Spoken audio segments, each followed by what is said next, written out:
Hello. Hi guys, hi everyone, welcome back to my channel.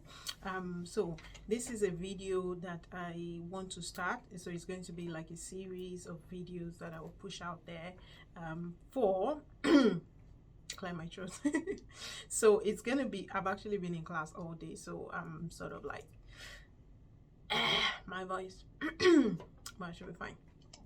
Anyway, so the videos that I'm going to be putting out will be towards PhD. So I will have a playlist on PhD videos on my channel. So I'll be doing that depending on how I get time and what's coming up. So I just thought to start and then we can go ahead. So what I want you to do is, for those of you that are interested, because I've been getting quite a few questions around PhD. So for those of you that are interested in PhD application and the process of applying, and in fact I want this series to be so in-depth that we even go into when you do get your PhD offer, and all the way to doing the actual PhD and submission and everything that has to do with PhD is what I want to talk about.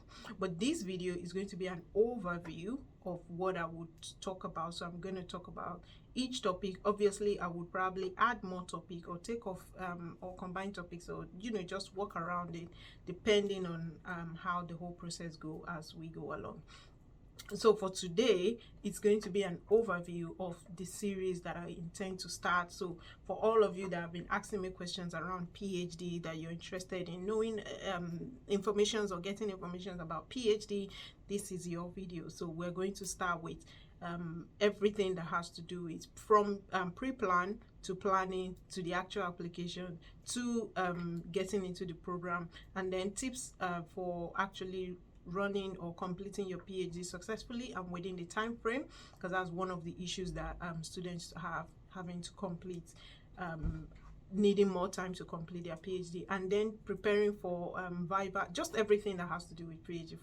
I want to go from year one. Obviously it's not going to take me 3 years like you will for your PhD, but I would like to go from year one of the PhD, like the start, no, actually pre-year one. So I want to go from pre-year one, before you start the PhD, all the way to final completion of you submitting and being awarded and having a celebration of graduation, which will be nice, very rewarding. So I want to do that. So for this video, the first thing I want to talk about is that PhD obviously depends on you. It is a decision that you have to make because it's a very intense process. Roughly you will be doing a PhD, the length is about 3 years, especially for UK. It's longer in other countries like the US. So for UK, but it's 3 years, and it can be longer. Actually, you can actually have in fact most students do exceed, although universities don't like that. We try and encourage or try and support students to complete on time, because it affects universities reputation and all of that, even financing as well. But PhD is 3 years, on average can be longer. Before you start a PhD, you need to think about talking about the commitment. So you're going to be committing at least 3 years of your life, or even more in most cases. So when you've made that decision, the next thing is, what area of interest would you like to explore? Would you like to contribute? The whole idea of a PhD is for you to contribute new knowledge or new information to body of knowledge. So you need to have that also penned down. So one way that students or people, individuals do this is, for some people is probably through experience that they've had. Some people is through the literature. Obviously whatever experience, you support it with literature. And some people is just information that is out there, like this research needs more, this area needs more research, and then you decide, oh, I actually like it. You also have to have passion for your PhD. Like I said, it's over 3 years or more. You cannot have not have any passion for it, because it would then be, it's already going to be a hard work. PhD is a lot of work. So if you don't have passion for what you're doing, it would be worse, right? And that really affects your completion of that PhD. So anyway, you've got 3 years to do that. To get a topic, you need to think about where your passion lies. So you have to find a topic that has something to do with your passion, your area of interest, your expertise. What skills can you do you have when it comes to research? So you can also wove that into your PhD topic or area. And also looking at the literature. So you also look at the literature to support why you want to do that PhD. Now, after that, the next thing is that you have to think or look into searching for PhD. There are different PhD options, and all these different stages, I'm going to have a separate video and break them down even further. Like I said, this is just an overview of what I intend to do in this series. So you would have to search for PhD. There are different ways to search for PhD. You could decide on if it's going to be self-funded. That means you are going to be coughing out the money from your pocket to pay the institution for your PhD, and so many students do that. There's nothing wrong with that if that's the option available. Or if you're going to pursue or chase up on the scholarship route, and there are different types of scholarship as well. So there are scholarships that are funded by different companies and organizations to do a PhD. There are scholarships that are funded based on research grants by a lecturer or somebody in the university or research team. And also there are scholarships that are funded by the university for applicants to come in as well. And also scholarships are also broken down into international students, the ones that are available for international students, and those that are available just for home students, especially if you're looking at in the UK as your area of focus. So I will be talking more in depth around all of that as we go on. Obviously, if once you decide on the PhD and you hopefully decide on the payment route, if it's scholarship or self-funded, the next thing is to now write a grandiose, as I say, really fab research proposal, which we will talk about as well.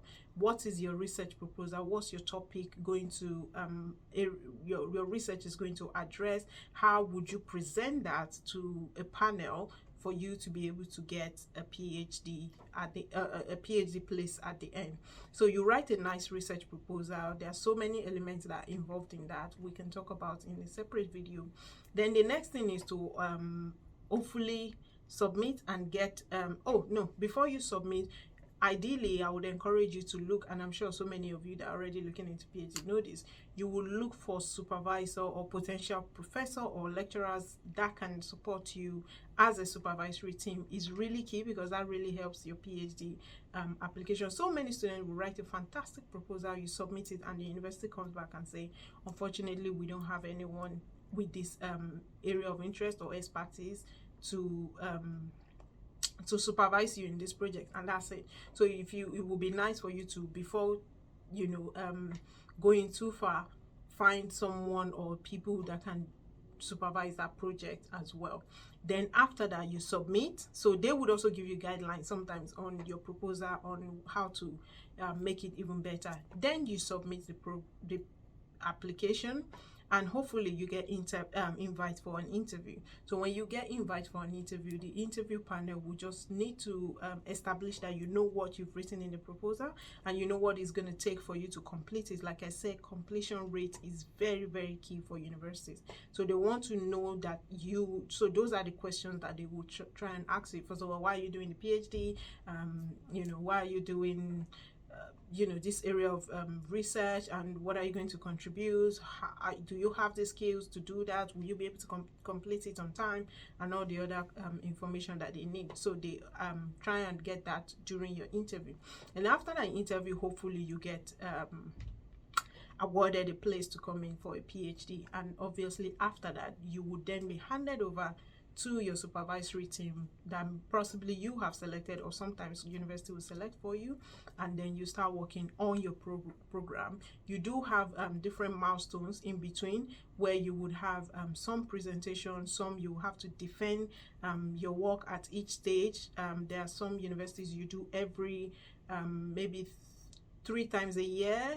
No, some universities you do just different times within the year, but most universities you do at least once a year where you face a panel and you sit on a viva and defend your work and also take on recommendations and the rest. Obviously, as you're doing that, you'll be encouraged to, like I said, go for conferences, publish articles. In some university, you might teach alongside your PhD as well, if it's available, and just overall everything that entails a PhD. So I don't want this video to be too long, but I just want to introduce this series and say this is something that I'm hoping I would sort of like provide answers and information to, as a former PhD student, of course, and now that I have PhD students of my own. So the whole experience from being a student and being a supervisor as well, what is required and what are the different stages and elements that we go through before you are awarded a doctorate degree. So please put down any questions around PhD or even outside PhD as well. I'm happy to answer them.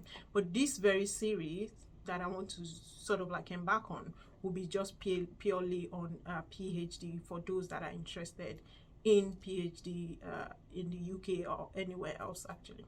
So anyway, this is it. Thank you so very much for listening and watching this video, and I will see you on another one. Obviously, don't forget to like, subscribe if you enjoyed the video, and put on the notification bell. Bye bye.